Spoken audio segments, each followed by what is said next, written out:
3, 2, 1। सबको प्रणाम। चलो भाई, सीए फाउंडेशन के रिफ्रेशर बैच में हम लोगों ने पढ़ना शुरू किया था इंडियन कॉन्ट्रैक्ट एक्ट। पढ़ा, वो इंडियन कॉन्ट्रैक्ट हमारा पूरा हो रहा है। आज लास्ट लेक्चर है और ये हमारा कोर्स भी आज पूरा हो जाएगा। चलो भाई स्टार्ट कर रहे हैं हम लोग। कल हम लोगों ने ब्रीच ऑफ कॉन्ट्रैक्ट पढ़ा था, और ब्रीच ऑफ कॉन्ट्रैक्ट कितने प्रकार से होता है। सबसे पहले बताओ कि ब्रीच ऑफ कॉन्ट्रैक्ट हेडिंग आती कहाँ है। तो बोले ब्रीच ऑफ कॉन्ट्रैक्ट हेडिंग आती है डिस्चार्ज ऑफ कॉन्ट्रैक्ट में। डिस्चार्ज कितने तरीके से होता है, तो बोले man in black look to pretty.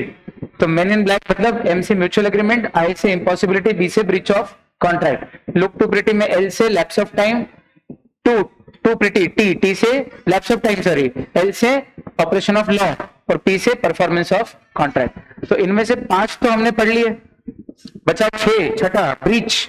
और ब्रीच ऑफ कॉन्ट्रैक्ट कितने प्रकार से होता है ये भी पढ़ लिया, एक्चुअल ब्रीच और एंटीसिपेटरी ब्रीच, और इनकी रेमेडीज भी हो गए एंटीसिपेटरी की। अब है एक्चुअल ब्रीच की रेमेडीज, कि जब एक्चुअल ब्रीच ऑफ कॉन्ट्रैक्ट होता है। एक्चुअल ब्रीच ऑफ कॉन्ट्रैक्ट कब होता है,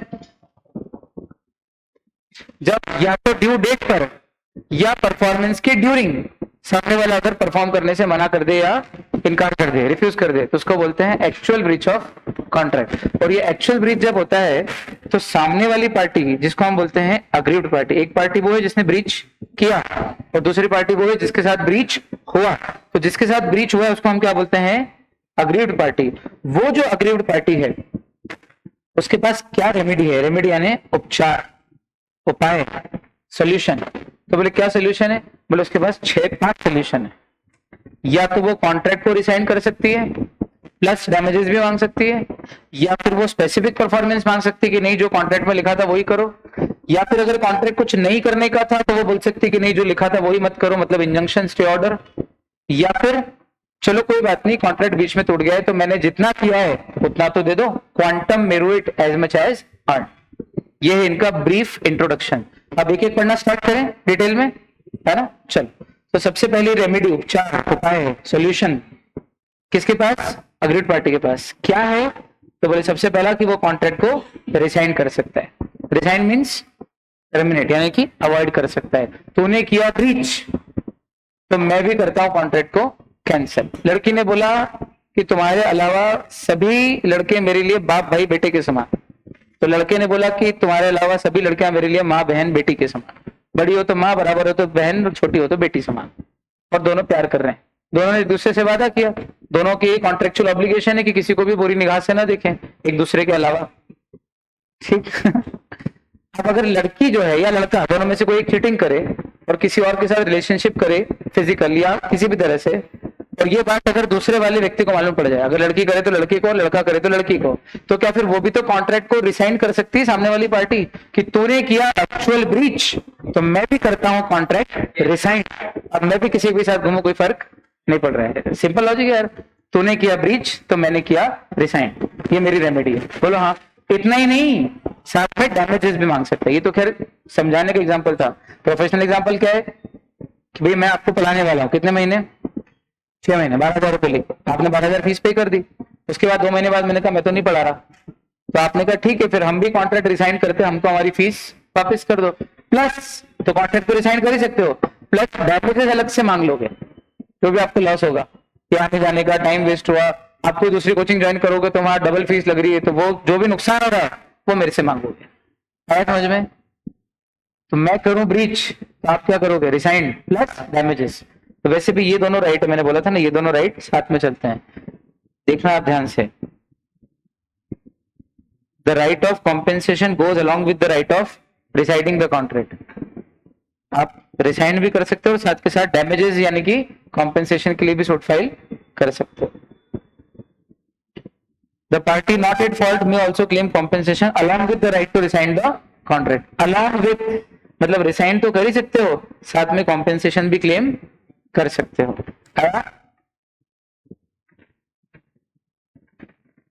अच्छा, ये ब्रीच ऑफ कॉन्ट्रैक्ट का ही एग्जांपल है एक्चुअल ब्रीच का। अच्छा इतना ही नहीं, अगर मेरे को केस करना पड़ा तो कोर्ट केस में जो खर्चा आता है वो भी मांगूंगा तुझसे इंद्रेश, है ना। मान लो किसी व्यक्ति ने ब्रीच ऑफ कॉन्ट्रैक्ट करा तो मैं उससे पूरी की पूरी कीमत तो मांगू, जो बची हुई कीमत है या जो कीमत है वो तो मांगूंगा ही, प्लस जितने दिन का डिले पीरियड है उतने दिन का इंटरेस्ट भी लूंगा, प्लस कोर्ट केस करना पड़ा था, कोर्ट में कोर्ट की फीस और वकील की फीस जो है, कॉस्ट ऑफ लीगल प्रोसीडिंग भी सामने वाले पे डालूंगा। सोच के देखो, हाँ बहुत बढ़िया। तो कितनी रेमेडी हो गई? अभी एक ही पकड़ो, डैमेजेस को वापस से उठाएंगे एक बार। पहली है रिसाइनिंग द कॉन्ट्रैक्ट या रिसेशन ऑफ कॉन्ट्रैक्ट, दूसरी रेमेडी है स्पेसिफिक परफॉर्मेंस। स्पेसिफिक परफॉर्मेंस किसको बोलते हैं? चाहे एक व्यक्ति ने दूसरे व्यक्ति से कॉन्ट्रैक्ट किया कि मैं आपके स्पेसिफिक परफॉर्मेंस को दूसरे तरीके से, मान लीजिए मैंने कहा कि मैं आपको अकबर की तलवार बेचूंगा, अकबर की तलवार, शमशीर अकबर के जमाने की, अकबर ने खुद उस तलवार से युद्ध लड़ा है मान लो, ठीक है, ये कॉन्ट्रैक्ट करा मैंने आपके साथ। मैं एंटीक्स बेचने वाला इंसान, एंटीक बेचने वाला, आपको तलवार दिखा भी दी है, उसके ऊपर उर्दू में अकबर लिखा है, आपने उर्दू के एक्सपर्ट से पूछ भी लिया, बोले हाँ जलालुद्दीन मोहम्मद अकबर लिखा हुआ है, हिस्टोरियंस को ला के चेक करवाई, बोले हाँ ये बराबर अकबर की तलवार है। तो फिर आपने ठीक है मैं 3 करोड़ में तलवार खरीदने को तैयार हो, आप पैसे वाले व्यक्ति हो, आपको शौक इन चीजों का, ऐसी महंगी चीजें दीवारों पे सजाने का, ठीक, तो तलवार बेचने का कॉन्ट्रैक्ट हो गया। उसके बाद मैंने मना कर दिया, मैंने कहा 15 दिन बाद आना ले जाना, ठीक है, मैंने 10वें दिन फोन लगा के मना कर दिया, ब्रीच ऑफ कॉन्ट्रैक्ट, कि मैं तो तलवार ये छोड़ो, ये तो एंटिसिपेटरी है, 15वें दिन जिस दिन कॉन्ट्रैक्ट फुलफिल होना है उसी दिन मैंने मना कर दिया मैं तलवार नहीं बेचूंगा, ये तो एक्चुअल ब्रीच हो गया। अब एक्चुअल ब्रीच हुआ है तो अब आपके पास क्या रेमेडी है? धवल के पास, धवल मेरे ऊपर केस कर सकता है, किस बात का? सिर्फ कॉम्पेंसेशन का, चाहे तो कि ठीक है मैं भी कॉन्ट्रैक्ट डिसाइड करता हूं, अपनी खरीदूंगा और मेरे को डैमेजेस दे दो, ठीक, लेकिन एक रेमेडी और है, अगर वो वाली नहीं चाहिए हो तो स्पेसिफिक परफॉर्मेंस, और धवल मेरे ऊपर केस कर सकता है कि ये कोई ब्रीच विच नहीं और कोई कॉम्पेंसेशन नहीं चाहिए मेरे को, आपको जो कॉन्ट्रैक्ट में लिखा है वही परफॉर्म करो, स्पेसिफिकली वही परफॉर्म करो जो कॉन्ट्रैक्ट में लिखा है, इसको बोलते हैं specific performance of a contract. तो कोर्ट दिलवा देगा क्या specific performance?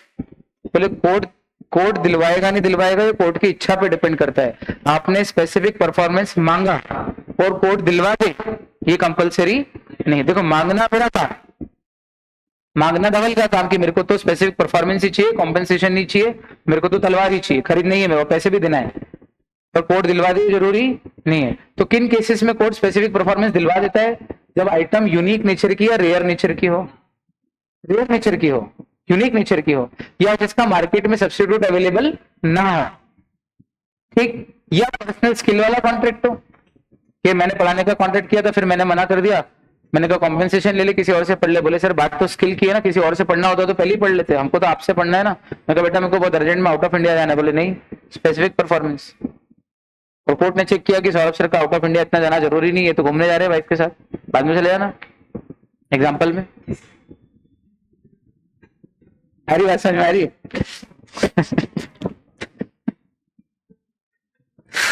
Good old days are back, good old days are back, सही बात, इसीलिए भगाया सुनो। तो बात यह है कि अगर रेयर नेचर की चीज हो, यूनिक नेचर की चीज हो, मार्केट में सब्स्टिट्यूट अवेलेबल ना हो, या हार्डली हार्डकोर पर्सनल नेचर का हो, पर्सनल स्किल वाली बात हो, तो कोर्ट चाहे तो या money is not an adequate remedy, पैसे से उसकी रेमेडी नहीं होगी, कॉम्पेंसेशन देने से वो परफॉर्मेंस ही होगी, तो फिर कोर्ट स्पेसिफिक परफॉर्मेंस दिलवा देगा। लेकिन आमतौर पे कोर्ट स्पेसिफिक परफॉर्मेंस दिलवाता नहीं है। जनरली स्पीकिंग कोर्ट कभी भी किसी पार्टी को जो लिखा है वही परफॉर्म करने के लिए फोर्स नहीं करता है। ज्यादातर कोर्ट क्या दिलवाता है? डैमेजेस। बोले किसी को फोर्स मत करो, माना उसने ब्रीच किया ना, डैमेजेस देने को तैयार है ना, डैमेजेस दे लो। डैमेजेस नहीं दे रहा है तो हम दिलवाते डैमेजेस, डैमेजेस दिलवा सकते हैं, लेकिन स्पेसिफिकली जो कॉन्ट्रैक्ट में लिखा है वही परफॉर्म करवाएंगे, इसका फोर्स हम नहीं कर सकते। गिने चुने ऐसे इंसिडेंसेस हैं जहां पर कोर्ट फोर्स करेगा स्पेसिफिक परफॉर्मेंस का। कब?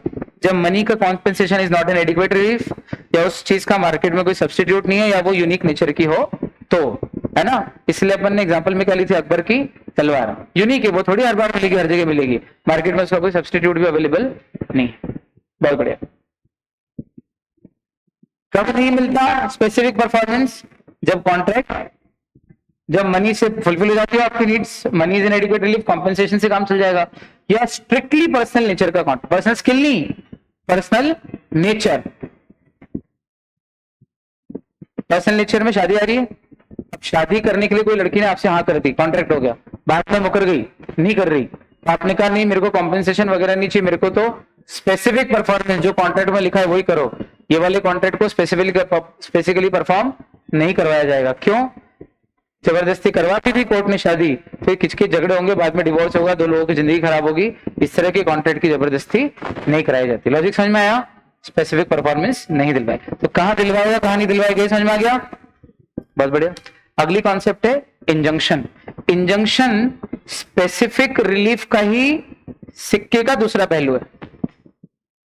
कुछ करने के कॉन्ट्रैक्ट, एक्ट वाले, टू डू वाले, अगर सामने वाला न करे तो हम कोर्ट में बोलते हैं कि इससे बोलो कि करे, स्पेसिफिक परफॉर्मेंस। और जहां कॉन्ट्रैक्ट कुछ न करने के हों, नॉट टू डू के हों, एब्स्टिनेंस के हों, और उसका ब्रीच सामने वाला एक्ट करके करे, तो हम कोर्ट में जाके ये बोलते हैं कि इसको बोलो कि वो ये काम न करे। मतलब जो कॉन्ट्रैक्ट में लिखा है वही करे, और कॉन्ट्रैक्ट में क्या लिखा है कि ये ना करे, तो इसको बोलो कि नहीं ही करे। बहुत बढ़िया। स्टे ऑर्डर, इंजंक्शन, एक ही बात। स्पेसिफिक परफॉर्मेंस और इंजंक्शन इनका एक ही मीनिंग है। पूछो क्या? कि जो कॉन्ट्रैक्ट में लिखा है वही परफॉर्म करवाना है। मैंने कहा धवल आप अपनी कार मेरे घर के दरवाजे के सामने नहीं लगाओगे, ये लो 5,000 रुपए, तो तूने कहा नहीं लगाऊंगा कॉन्ट्रैक्ट। अब ये कॉन्ट्रैक्ट तूने कुछ करने का करा है या कुछ न करने का करा है? इसका ब्रीच कैसे करेगा? करके। तो जब तो इसका ब्रीच करेगा गाड़ी मेरे घर के आगे लगा के, पार्क करके, तो मैं क्या बोलूंगा कोर्ट में जाके कि इससे बोलो कि जो कॉन्ट्रैक्ट में लिखा है वही करे, यानी कि ये गाड़ी मेरे घर के सामने न लगाओ, यानी कि इसको मेरे घर के आगे गाड़ी लगाने से स्टे लगा दो, रोक लगा दो कि ये अपनी गाड़ी मेरे घर के आगे न लगाए। तो कोर्ट ने बोल दिया कि आपको इंजंक्शन यानी कि स्टे लगाया जाता है कि आप अपनी गाड़ी सौरभ सर के घर के आगे नहीं लगाओगे। तो अब आप नहीं लगा रहे हो, तो जब आप नहीं लगा रहे हो तो आप एक तरीके से वही कर रहे हो ना जो कॉन्ट्रैक्ट में लिखा है। आया? तो स्पेसिफिक परफॉर्मेंस ही तो हो रहा है, वही तो हो रहा है जो कॉन्ट्रैक्ट में लिखा है। बस ये नॉट टू डू वाले कॉन्ट्रैक्ट का है और स्पेसिफिक परफॉर्मेंस टू डू वाले कॉन्ट्रैक्ट का है। अब आया? एकदम आसान है ना कृष्णा? बहुत बढ़िया।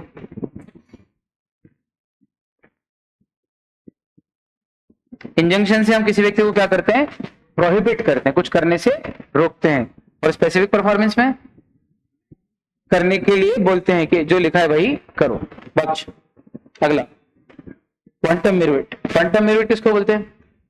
एज मच एज, कि जितनी क्वांटम यानी क्वांटिटी में मैंने तुझे मेरुइट यानी मेरिट बेनिफिट दिया है, उतने क्वांटम यानी क्वांटिटी में तू मेरे को कॉम्पेंसेट कर दे, मतलब मेरे को दे दे।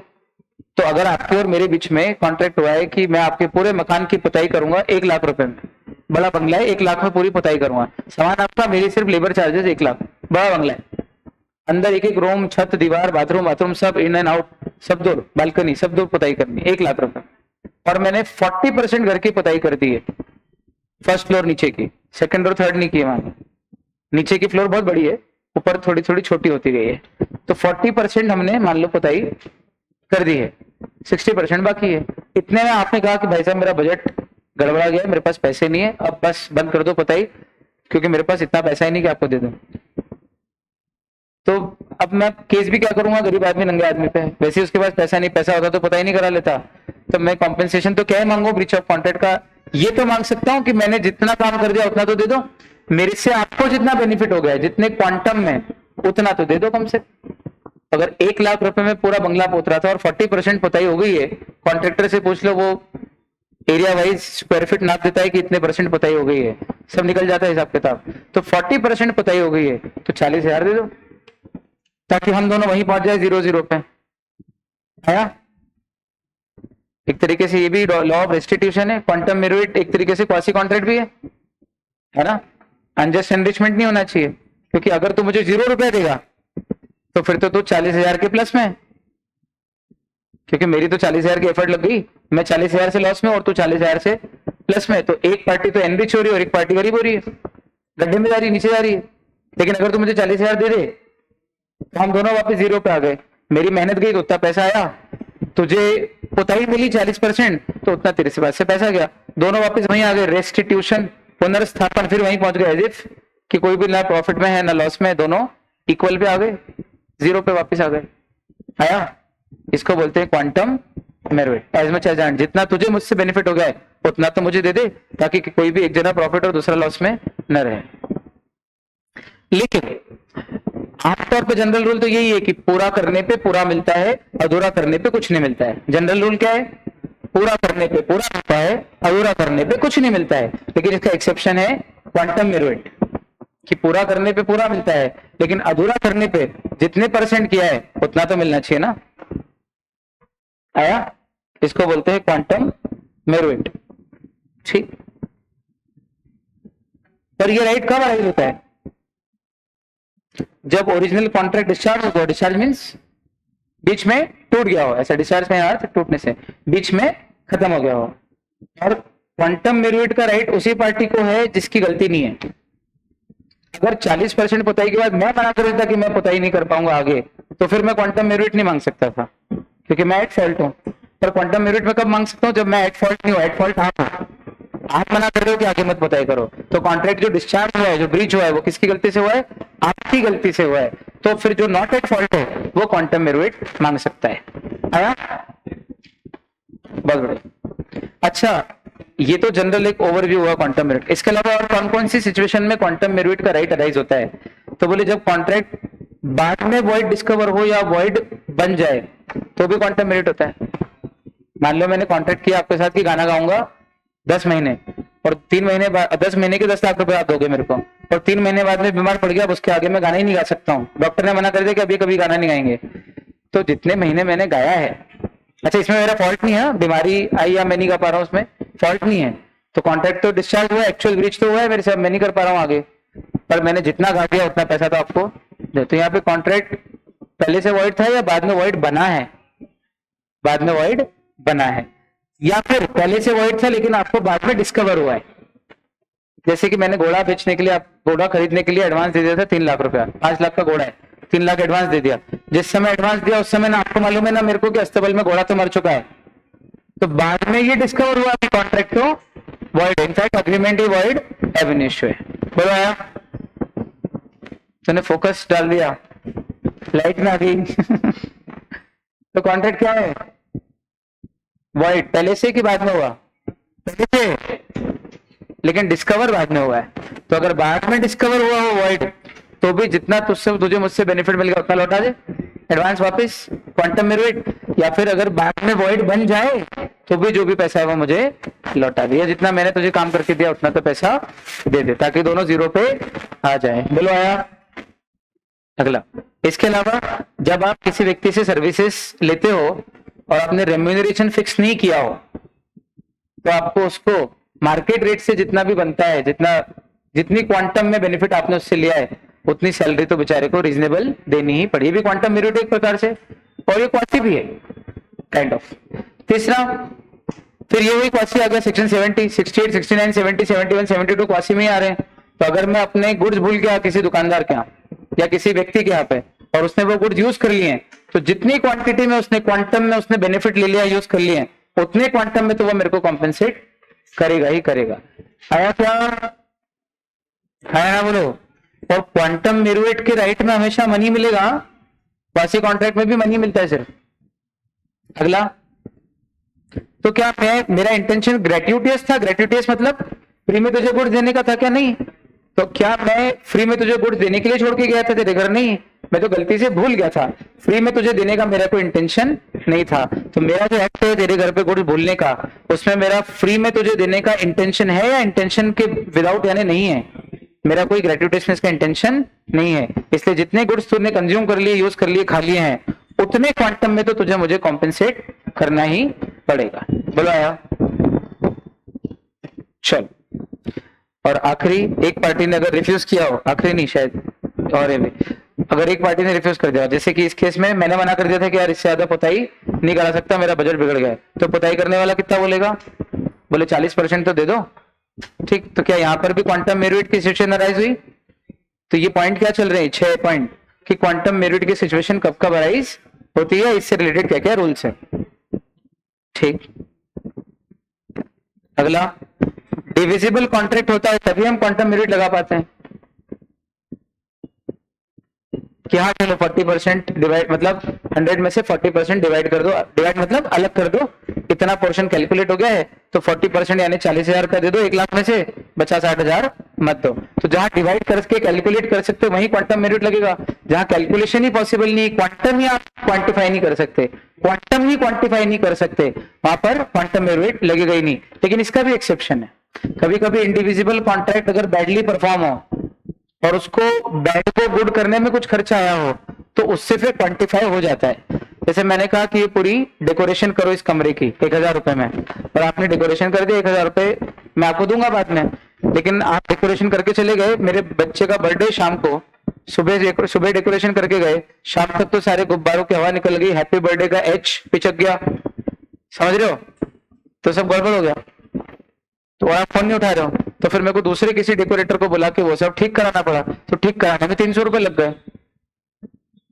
तो अब वो जो व्यक्ति है जो सुबह 1000 रुपए में कॉन्ट्रैक्ट था जिसका जो करके गया है, वो कम से कम बाद में रात को आके 700 तो मांग सकता है ना, क्योंकि जितना मैंने बैटली परफॉर्म करा है वो काट लो, पर जितना गुड परफॉर्म करा उतना तो दो। क्वांटम मेरिट आया, एज सच कैलकुलेट करना मुश्किल था, लेकिन जब मैंने दूसरे से करवाया और उसका खर्चा 300 रुपए आया, तो फिर ये क्वांटिफाई हो गया ना कि तूने कितना काम अच्छा किया है, तो जितना काम अच्छा किया है उतना तूने मुझे बेनिफिट दिया है, तो बस एज मच एज अर्न, जितना मुझे तुझसे बेनिफिट मिला है उतना ही दूंगा, उससे ज्यादा नहीं दूंगा।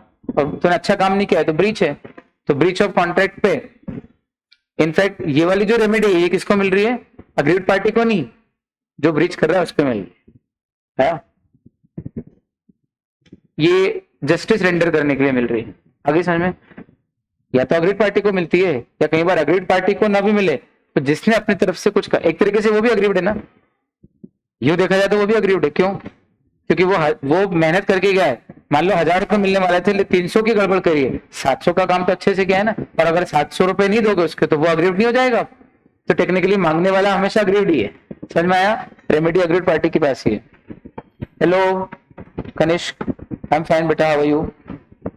चलो, Yashmali, Chahat Grover, Kanishk, stock market investor, Hriday Baheti, Anshu Patidar, जो भी नाम यहाँ नजर आ रहे हैं, मेरी क्लास में है नहीं है, सबको प्रणाम। चलो भाई, आखिरी रेमेडी क्या है? डैमेजेस 5 थी, कौन सी 5? Rescission of contract, specific performance, injunction, quantum merit और डैमेज। अच्छा, डैमेजेस वाली जो रेमेडी वो रिसाइन करने के साथ चलती है, along with the right to resign the contract। पर ये जो डैमेजेस है कितने प्रकार के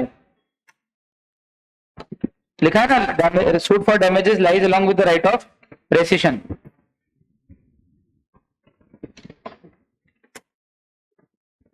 तो ये जो बात है कि जब कॉन्ट्रैक्ट तोड़ा जाता है तो जिस पार्टी को लॉस या डैमेज हुआ है ब्रीच के कारण, उसको एंटाइटल यानी अधिकार है कि वो डिफॉल्टिंग पार्टी से कॉम्पेंसेशन ले सकती है, जो भी उसको लॉस सफर हुआ है उस बात का कॉम्पेंसेशन मांग सकती है। बोलो यार, बोलो।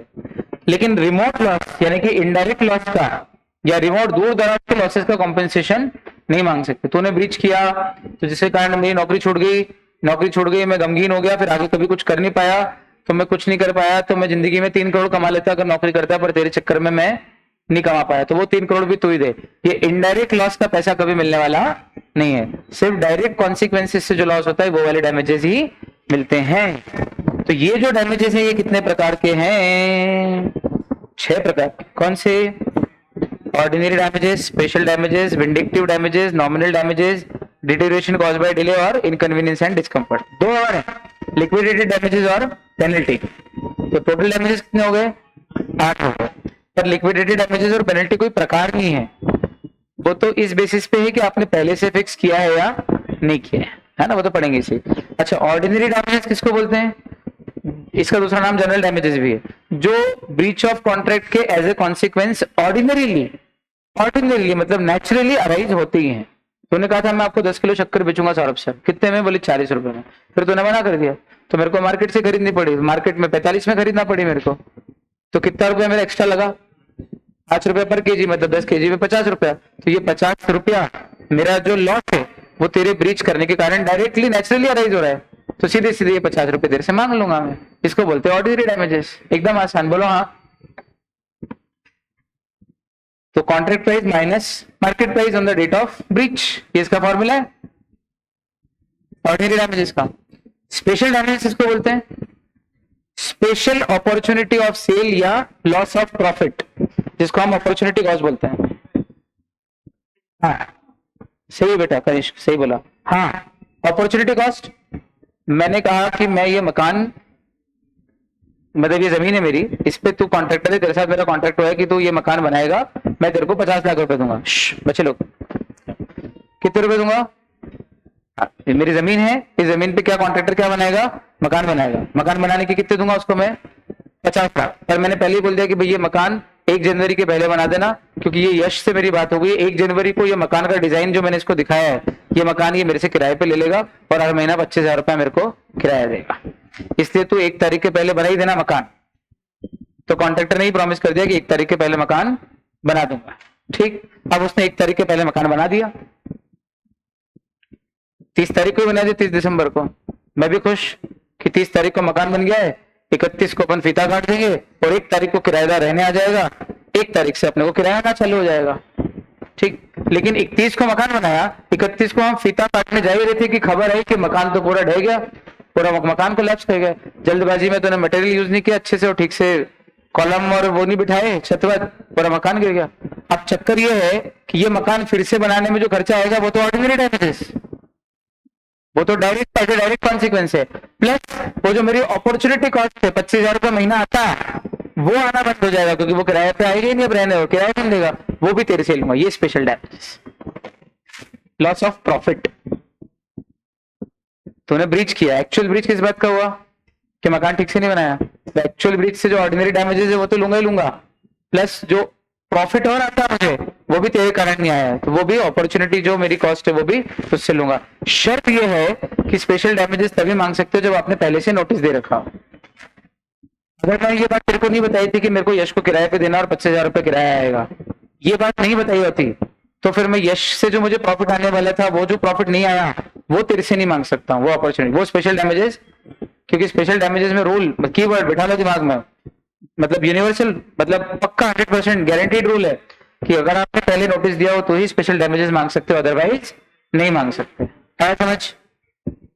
बड़े तो वो जो स्पेशल सर्कमस्टांसेस है वो प्रेजेंट है, मौजूद है, इस बात का नोटिस देना जरूरी है in order to claim special damages.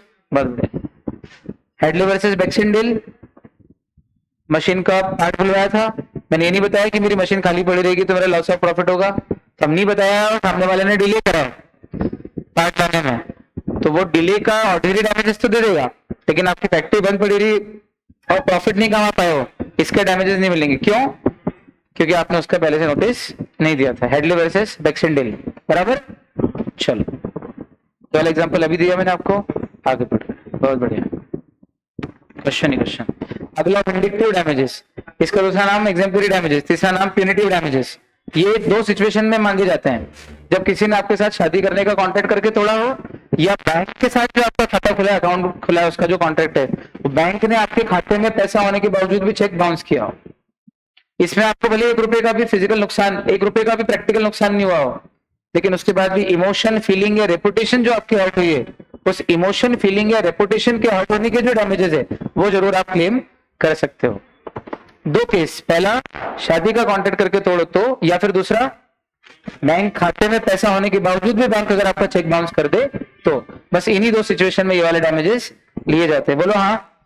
और जितने कम अमाउंट का चेक होगा उतना ज्यादा कॉम्पेंसेशन ले सकते हो आप, है? बहुत बढ़िया।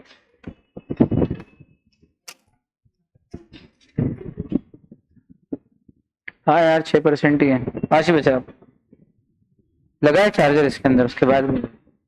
चलो नॉमिनल डैमेजेस, नाम मात्र के डैमेजेस, इवन 1 रुपया, 2 रुपया, 5 रुपया भी हो सकता है ना। और ये वाले डैमेजेस आपको मिल ही जाए जरूरी नहीं है, मांगना आपका काम, दिलवाना नहीं दिलवाना किसकी डिस्क्रिप्शन पे, किसकी इच्छा पे, कोर्ट की, है ना। तो जब कोई व्यक्ति ब्रीच ऑफ कॉन्ट्रैक्ट करता है, जब कोई व्यक्ति ब्रीच ऑफ कॉन्ट्रैक्ट करता है, तो आप भले उससे बहुत ज्यादा नुकसान नहीं हुआ है तो बहुत ज्यादा डैमेजेस नहीं लोगे, लेकिन नॉमिनल डैमेजेस तो ले ही सकते हो। बोलो हाँ।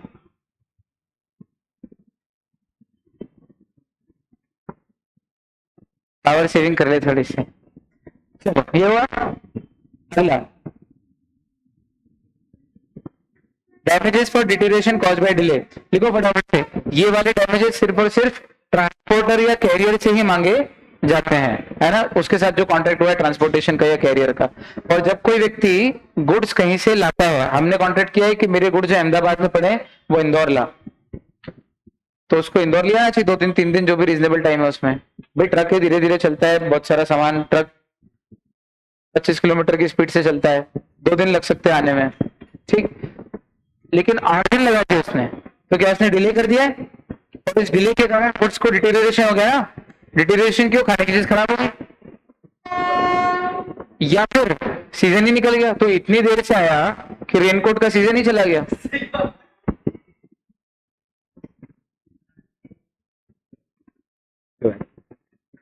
आखिरी दिन, हाँ बस धीरे आपस में करो, है ना।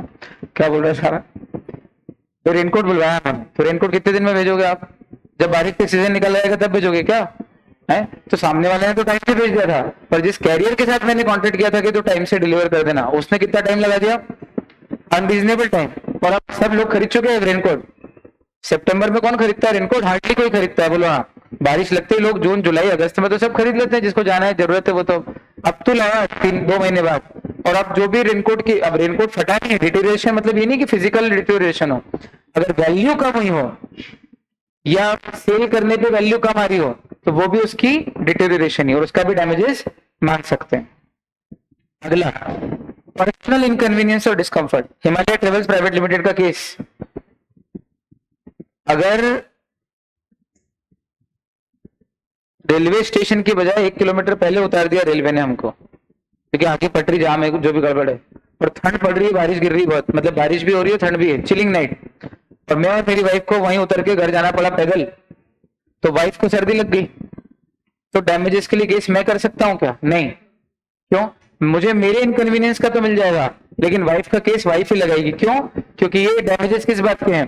पर्सनल इनकन्वीनियंस और डिस्कंफर्ट के हैं। तो पर्सनल मतलब मैं मेरा मांग सकता हूँ, वाइफ वाइफ का मांग सकती है, यहाँ पे वाइफ के बिहाफ पे मैं मांग नहीं सकता। आगे समझ में? चल, अब 2 डैमेजेस और एक्स्ट्रा। कौन से 2? Pre fixed damages. Pre fixed मतलब वो डैमेजेस जो पहले से ही फिक्स कर रखे हैं। अब अगर पहले से फिक्स कर रखे हैं उसको बोलते हैं या तो लिक्विडेटेड या पेनल्टी। अगर बहुत हाई फिक्स कर रखा है पहले से तो पेनल्टी है, ताकि वो अमाउंट पहले से डिसाइडेड है, आपने देख लिया कि भाई अपन दोनों ने कॉन्ट्रैक्ट किया और अगर दोनों में से किसी ने ब्रीच किया तो 3 करोड़ का कॉम्पेंसेशन देगा। तो ये डैमेजेस का अमाउंट, कॉम्पेंसेशन का अमाउंट हमने क्या कर लिया? पहले से ही फिक्स कर लिया, ठीक। तो इस केस में क्या होगा? 3 करोड़ मिलेंगे क्या? बोले नहीं, जितना एक्चुअल डैमेज है उतना ही मिलेगा, है ना? क्योंकि भारत में आप भली पेनल्टी डिसाइड कर लो, लेकिन मिलेगा उतना ही जितना आपको एक्चुअल लॉस हुआ है, ठीक। तो फिर ध्यान से सुनना, तो फेयर और जेन्युइन एस्टिमेट किया हो आपने कि देख तू ब्रीच करेगा और मैं ब्रीच करूंगा तो तकरीबन 2-2.5 लाख का नुकसान होगा, 2-2.5 लाख का अमाउंट अपन ने पहले से फिक्स कर लिया है, तो ये लिक्विडेटेड है, और हमने 3 करोड़ फिक्स कर लिया है, तो वो पेनल्टी है। लेकिन मजे की बात यह है कि चाहे आपने लिक्विडेटेड फिक्स किया हो या अनरीजनेबली हाई अमाउंट फिक्स किया हो, कोर्ट दिलवाएगा हमेशा वही अमाउंट जो एक्चुअल में हुआ है। और इनफैक्ट नुकसान ये है कि अगर आपने प्री फिक्स करा डैमेजेस मान लो 2.5 लाख लिक्विडेटेड और एक्चुअल नुकसान हुआ 3 लाख का, तो कोर्ट फिर आपको 2.5 लाख ही दिलवाएगा, विच एवर इज लेस।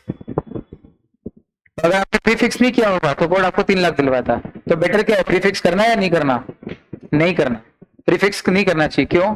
क्योंकि प्री फिक्स कर लो तो फंस जाते हो। अगर डैमेजेस एक्चुअल में ज्यादा हुए तो कम मिलेंगे, फिर जितना प्री फिक्स किया उतने ही मिलेंगे। और अगर आपका प्री फिक्स अमाउंट ज्यादा हो और एक्चुअल डैमेजेस कम हो तो कोर्ट एक्चुअली दिलवाता है, विच एवर इज लेस।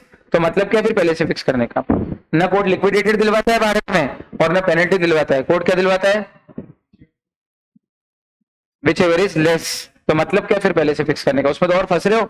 कल को आपका एक्चुअल अमाउंट ज्यादा है तो कम से कम ज्यादा तो मांग सकोगे, जितना आया है उतना, ठीक। अंतर इतना है कि पेनल्टी वेरी हाई अमाउंट है और लिक्विडेटेड डैमेजेस रीजनेबल एस्टिमेट है, जेन्युइन एस्टिमेट है। भारत के लॉ में क्या दिलवाया जाता है? सिर्फ और सिर्फ रीजनेबल ही दिलवाया जाता है, या फिर विच एवर इज लेस अगर आपने कर रखा हो तो वो दिलवाएंगे। लेकिन इसके भी एक्सेप्शन है, कभी कभी फुल अमाउंट भी दिलवा देता है कोर्ट। कब? जब बेल बॉन्ड हो। मैंने जमानत का पैसा भरा है कि रामलाल की जमानत पे छुड़वा के लाया उसको जेल से, और उस केस में अगर वो रामलाल भाग जाए कहीं पर, कोर्ट में पेश नहीं हो, तो फिर फुल अमाउंट भी जब्त हो जाएगा, क्योंकि पहले से वो अमाउंट फिक्स कर रखा है। तो प्री फिक्स अमाउंट पूरा का पूरा दिलवा दिया जाता है बेल बॉन्ड में। या फिर गवर्नमेंट कॉन्ट्रैक्ट में जब प्राइवेट कंपनी से सरकार रोड वोड बनाने के लिए गारंटी अमाउंट भरवाती है और फिर वो अगर रोड ठीक से नहीं बनाए तो उनका फुल अमाउंट जब्त हो जाता है। डैमेजेस का अमाउंट पहले से फिक्स है और वो भरवाया हुआ रहता है। देख लो आप, पब्लिक ड्यूटी, क्या प्राइवेट कंपनी रोड बना रही है? बड़जात्या कंस्ट्रक्शन लिमिटेड नाम की कंपनी को मध्य प्रदेश सरकार ने ठेका दिया रोड बनाने का, इंदौर से भोपाल। तो क्या प्राइवेट सेक्टर की कंपनी पब्लिक ड्यूटी का काम कर रही है? तो सरकार कुछ इससे जमानत का पैसा भरवाएगी कि नहीं भरवाएगी, ताकि घोटाला नहीं हो? तो भरवाया मान लो 3 लाख रुपया या 30 लाख रुपया या 3 करोड़ रुपया, और फिर हमारे से गलती हुई कुछ, जिसके कारण सरकार को 2 करोड़ का नुकसान हो गया, तो सरकार 2 करोड़ नहीं लेगी, पूरे 3 करोड़ जब्त कर लेगी। ये एक्सेप्शन है। यहाँ पर जितना अमाउंट प्रीफिक्स से पहले से ही, वो पूरा का पूरा प्रीफिक्स अमाउंट सरकार रख लेगी। ये एक्सेप्शन है 2, बेल बॉन्ड और पब्लिक ड्यूटी वाला। इसके अलावा कहीं पे भी लिक्विडिटी या पेनल्टी का अमाउंट नहीं दिलवाते, विच एवर इज लेस दिलवाते हैं। समझ में है? तब भी पूरा ले लेगी सरकार। फिर इतना भी अनरिजनेबल नहीं करती, लेकिन हाँ जनरली डिपेंडिंग अपॉन चाहे तो कर सकती, मुद्दा ये नहीं करती, जस्टिस करती, पर चाहे तो कर भी सकती है। हाँ? ऐसा। राम यश, कोई बात नहीं, कोई बात बेटा। आखिरी टॉपिक क्वासी कॉन्ट्रैक्ट। किसको बोलते हैं क्वासी कॉन्ट्रैक्ट? बैटरी 5%, 6%। हाँ बताइए। जो क्रिएटेड बाय लॉ, जो पार्टीज क्रिएट, वो देखो क्वासी मतलब रिजेंबल, जो उससे मिलते जुलते हैं, वो तो नहीं है लेकिन उससे कम भी नहीं है ना? अर्ध बोलते हैं हिंदी में, अर्ध अनुबंध, क्वासी कॉन्ट्रैक्ट। जो कॉन्ट्रैक्ट जैसा कॉन्ट्रैक्ट तो नहीं बना है जिससे बनता है, लेकिन फिर भी कॉन्ट्रैक्ट से कम भी नहीं है। क्यों? क्योंकि लीगली एनफोर्सेबल तो है, सामने वाली पार्टी केस करके आपसे पैसा मांग सकती है। क्वासी कॉन्ट्रैक्ट में आप जब भी केस करोगे तो आपको मनी ही मिलेगा, स्पेसिफिक परफॉर्मेंस से और कुछ भी नहीं मिलता। इसमें जब भी मिलेगा मनी ही मिलेगा, मॉनेटरी टर्म्स में ही मिलेगा। हाँ बेटा, आज लास्ट डे है रिफ्रेशर बैच का। तो 2-3 बात बोलो। पहला तो these are contracts created by law. दूसरा, based on principle of natural justice, अन्याय नहीं होना चाहिए, नेचुरल जस्टिस। तीसरा, based on doctrine of unjust enrichment, one party should not get engaged at the cost of another. बहुत बढ़िया। क्या ये एक प्रकार से रेस्टिट्यूशन है कि तेरे को मेरे से इतना प्रॉफिट मिल गया है, उतना वापस कर दे मुझे, उतना मनी, ताकि तू भी 0 पे आ जाए, मैं भी 0 पे आ जाऊं, दोनों वापस वहीं पहुंच जाए, एज इफ कि किसी को भी कोई प्रॉफिट या लॉस नहीं हुआ है। रेस्टिट्यूशन भी बोलते हैं इसको। ये कॉन्ट्रैक्ट है या क्वासी कॉन्ट्रैक्ट है? कॉन्ट्रैक्ट जैसा बनता है, ऑफर, एक्सेप्टेंस, फिर प्रॉमिस, ऐसे तो नहीं बनता है, लेकिन फिर भी कॉन्ट्रैक्ट जैसा ही है, क्वासी कॉन्ट्रैक्चुअल ऑब्लिगेशन है। क्योंकि आप एनफोर्स तो कर ही सकते हो सूट फाइल करके पैसा, तो फिर भी एक कॉन्ट्रैक्ट में भी एनफोर्स कर सकते हैं। जो प्रॉपर कॉन्ट्रैक्ट बनाया जाता है उसको भी एनफोर्स करते हैं, और ये वो कॉन्ट्रैक्ट जो नहीं बनाए जाते उसके बाद भी इनको एनफोर्स कर सकते हैं। तो नहीं बनाए गए हैं उसके बाद भी एनफोर्स कर सकते हैं, मतलब इफेक्ट तो कॉन्ट्रैक्ट वाले आ रहा है, बना कॉन्ट्रैक्ट जैसा नहीं है लेकिन इफेक्ट तो कॉन्ट्रैक्ट वाले आ रहा है, तो है तो ये कॉन्ट्रैक्ट जैसा ही। तो जो कॉन्ट्रैक्ट जैसा हो उसको बोलते हैं क्वासी कॉन्ट्रैक्ट, क्वासी कॉन्ट्रैक्ट। बहुत बढ़िया। तो ये इक्वालिटी के प्रिंसिपल पे बेस्ड है कि दोनों पार्टीज के साथ इक्वालिटी होना चाहिए, इक्विटी होना चाहिए। दूसरा, अनजस्ट एनरिचमेंट, एक party should not get benefited at the cost of another party. और तीसरा, वही, no man must grow rich out of another person's loss. Salient features क्या है कि क्वासी कॉन्ट्रैक्ट में हमेशा मनी क्लेम करने का ही राइट होता है। दूसरा, ये पार्टीज क्रिएट नहीं करती बल्कि इम्पोज्ड बाय लॉ है। और तीसरा, ये राइट आपको किसी पर्टिकुलर व्यक्ति के खिलाफ ही है, जस इन पर्सोनम है, जस इन रेम नहीं है। जिससे आपको लेने का अधिकार है उससे लोगे, पूरी दुनिया के खिलाफ ये राइट नहीं रहता। कितने सेक्शन है क्वासी कॉन्ट्रैक्ट के? 5, 68, 69, 70, 71 और 72। 68 बोलता है सप्लाई ऑफ नेसेसरीज, पहले ही पढ़ के आ चुके हैं। जब कोई इनके इनकॉम्पिटेंट पर्सन या जिसको इनकॉम्पिटेंट पर्सन बाउंड है सपोर्ट करने के लिए, उसे कोई व्यक्ति नेसेसरीज ऑफ लाइफ सप्लाई करता है, तो वो उन दोनों को या उनमें से किसी भी एक को जो नेसेसरीज ऑफ लाइफ सप्लाई की है, उसका पैसा उस सिर्फ इनकॉम्पिटेंट व्यक्ति की प्रॉपर्टी स्टेट से रिकवर या रिइंबर्स कर सकता है। डिपेंडेंट की नहीं, इनकॉम्पिटेंट की प्रॉपर्टी से रिकवर कर सकता है। तो ये कॉन्ट्रैक्ट बनाया उस इनकॉम्पिटेंट के साथ नहीं बनाया, बोले नहीं बनाया। क्यों? बोले बना ही नहीं सकते ना, वो तो इनकॉम्पिटेंट है। पर ये कॉन्ट्रैक्ट बनाया तो नहीं, फिर भी किसी कॉन्ट्रैक्ट से कम नहीं है। आप बाद में उसकी प्रॉपर्टी पे ये मामला इन्फोर्स करके उतना पैसा तो वापस रिकवर कर ही सकते हो, नहीं तो आप नुकसान में चले जाओगे और वो प्रॉफिट में चला जाएगा। और एक के नुकसान से दूसरे का प्रॉफिट हो, ऐसा लॉ को पसंद नहीं है। जस्टिस रेंडर करने के लिए इसको क्वासी कॉन्ट्रैक्ट में डाल दिया। बोलो आया दूसरा 69। मैंने मकान खरीदा 3 करोड़ में। मेरे पहले जिसने मकान लिया था उसने पिछले 5 साल का प्रॉपर्टी टैक्स नहीं भरा था। तो प्रॉपर्टी टैक्स वाले आगे बोले इस मकान को हम बेच के अपना पैसा वसूल करेंगे। मैंने कहा आपको कितना पैसा देना बनता है? बोले पिछले 5 साल का 5 लाख। मैंने कहा वो तो उससे लो ना, वो उन 5 साल को बोल रहा, मैं तो अभी आया 15 दिन पहले। बोले वो नहीं दे रहा है, आप तो इसलिए ये मकान बेच के अपना पैसा लेंगे। मैंने कहा एक काम करो 5 लाख मेरे से लो और ये मकान छोड़ो प्लीज, ये मत बेचो, मैंने 3 करोड़ में खरीदा। बोले ठीक है। मैंने उनको 5 लाख दिए और वो चले गए। तो क्या मेरे को लॉस हुआ 5 लाख का? ये तो उसको भरना चाहिए था, उसकी लायबिलिटी मैंने चुकाई है। तो क्या बाद में मैं ये 5 लाख उससे मांग सकता हूँ? ये 5 लाख का कोई कॉन्ट्रैक्ट हुआ था कि मैं भर दूंगा तो तू मुझे देगा? नहीं, ये बिना कॉन्ट्रैक्ट का कॉन्ट्रैक्ट है, क्वासी कॉन्ट्रैक्ट की बात में उससे मैं पैसा मांग सकता हूँ। बोलो क्लियर हुआ ये? चलो क्लियर हुआ, एकदम क्लियर।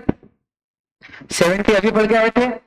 अगर मैं गुड्स भूल आया हूँ किसी दुकानदार या किसी व्यक्ति के घर पे, तो अगर उसने वो गुड्स कंज्यूम कर लिए थोड़े बहुत या पूरे, तो जितने गुड्स उसने कंज्यूम किए हैं ये इम्प्लाइड क्वासी कॉन्ट्रैक्ट है कि उतना पैसा वो मेरे को लौटाएगा। बराबर? ग्रेटिट्यूस इंटेंशन था मेरे उसका घर पे गुड्स छोड़ने का या नॉन ग्रेटिट्यूस था? फ्री या नॉट फ्री?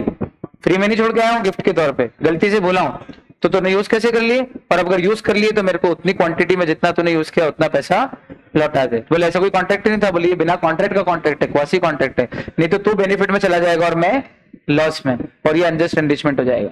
बोलो हाँ, बहुत बढ़िया। 71 फाइंडर ऑफ लॉस्ट गुड्स कितनी बार आ चुका है ना?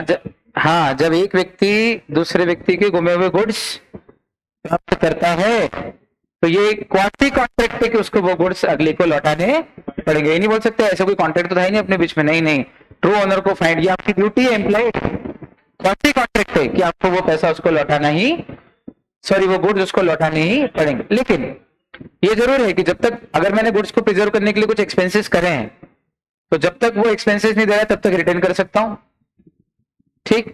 या फिर उसने रिवॉर्ड घोषित किया था और रिवॉर्ड नहीं दे रहा है तो भी मैं रिटर्न कर सकता हूं, रिवॉर्ड के लिए तो सो भी कर सकता हूं, ठीक?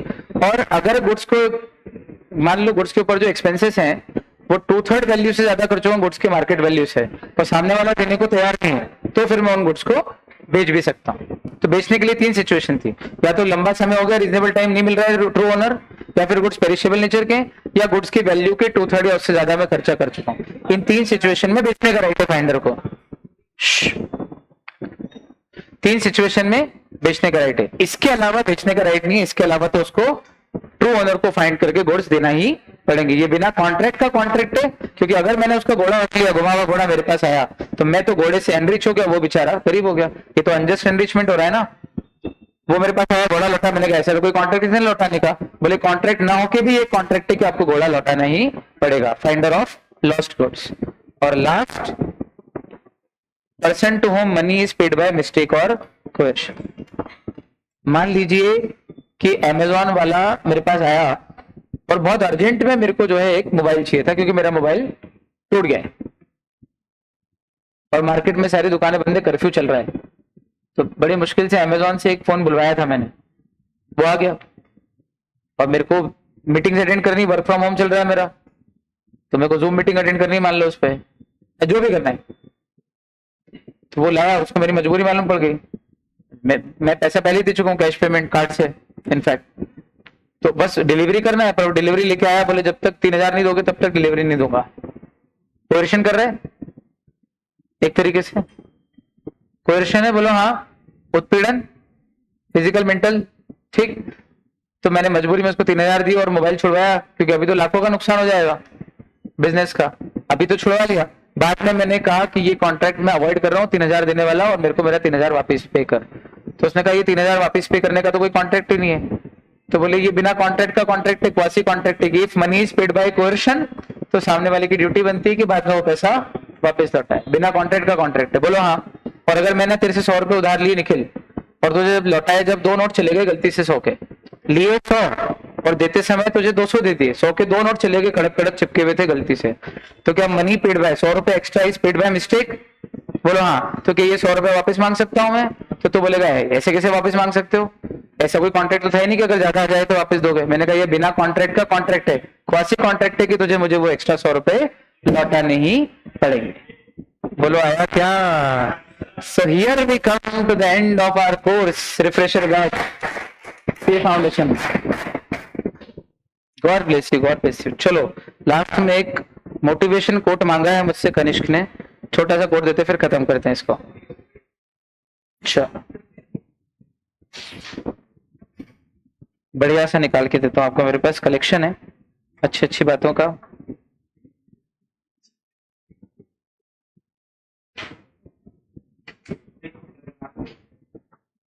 एक काम करते हैं, मैं आपको मोटिवेशनल कोट तो क्या एक चीज दिखाता हूँ, वो मोटिवेशनली चीज है।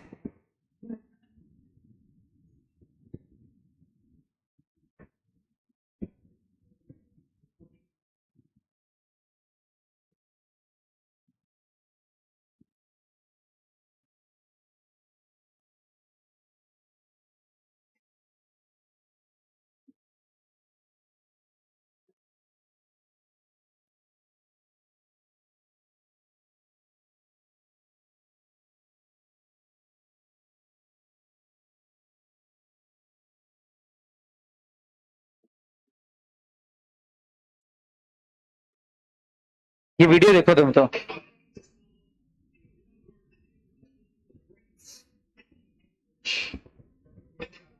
successful in the nobodies of the world. बोले One word, one attribute to describe the difference.